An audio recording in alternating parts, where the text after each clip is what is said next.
Lent is a time to intentionally measure our life. It is a time for regeneration.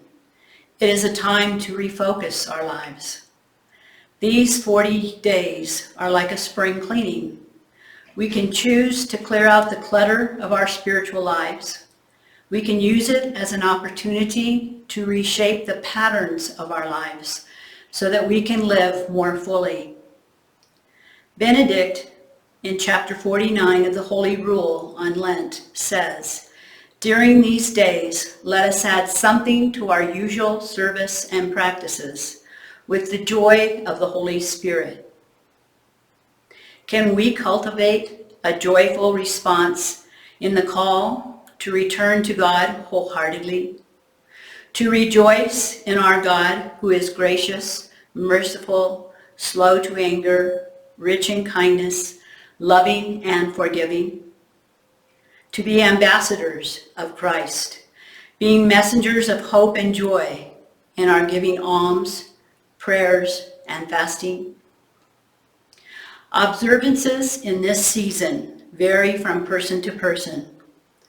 Practices vary as we each address specific areas that will help us nurture and grow our relationship with the divine, and deepen our self-awareness and mindfulness as we love our neighbor as ourselves.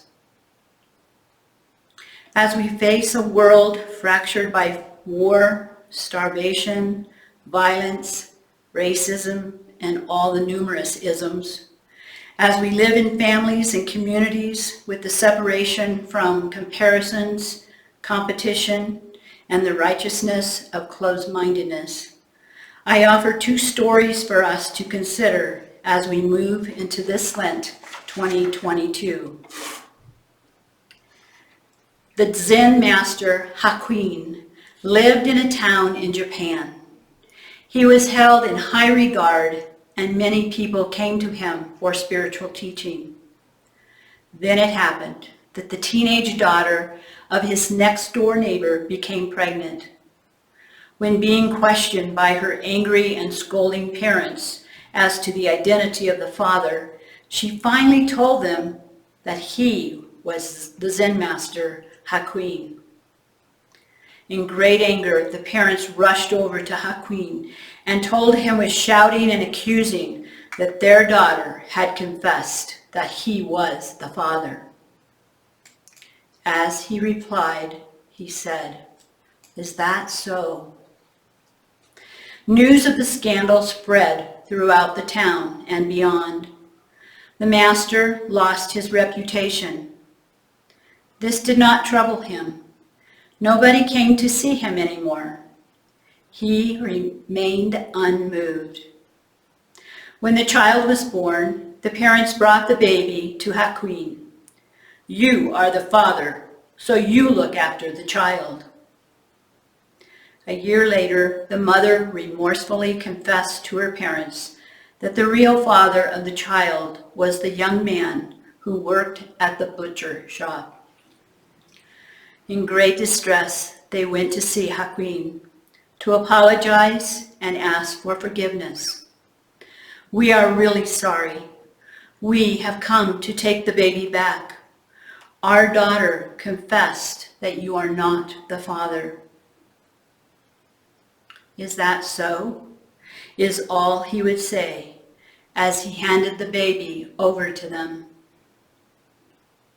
The master's response to falsehood and truth, bad news and good news, is exactly the same. Is that so? He allows the form of the moment, good or bad, to be as it is. And so he does not participate in human drama. To him, there is only this moment, and this moment is as it is. Events are not personalized. He is no one's victim. He is so completely at one with what happens that what happens has no power over him. He knew that by resisting what happens, that it places him at the mercy of what happens. and then the world will determine his happiness and unhappiness. The baby is looked after with loving care. Bad turns into good through the power of non-resistance, always responding to what the present moment requires. He lets go of the baby when it is time to do so. The second story I offer is about a wise woman who won an expensive car in a lottery. Her family and friends were incredibly happy for her and came to celebrate. "Isn't it great?" they said. "You are so lucky." The woman smiled and said, "Maybe." For a few weeks, she enjoyed driving the car.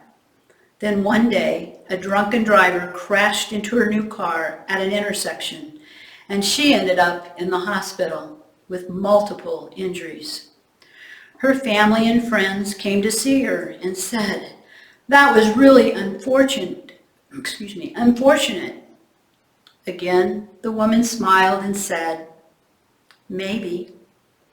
While she was in the hospital, one night there was a landslide and her house fell into the sea.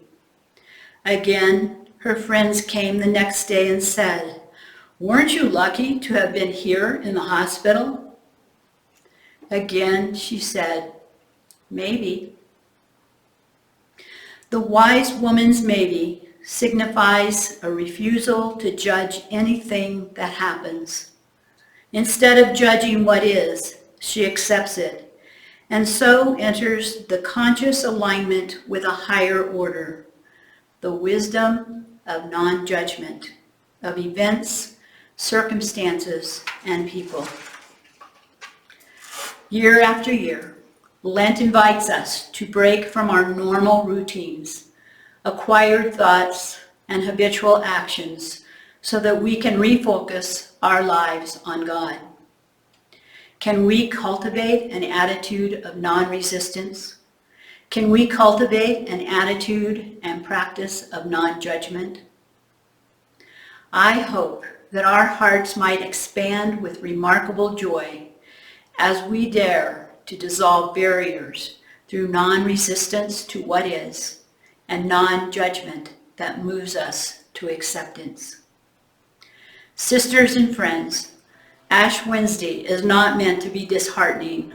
On the contrary, it points us towards the fresh hope of the Spirit.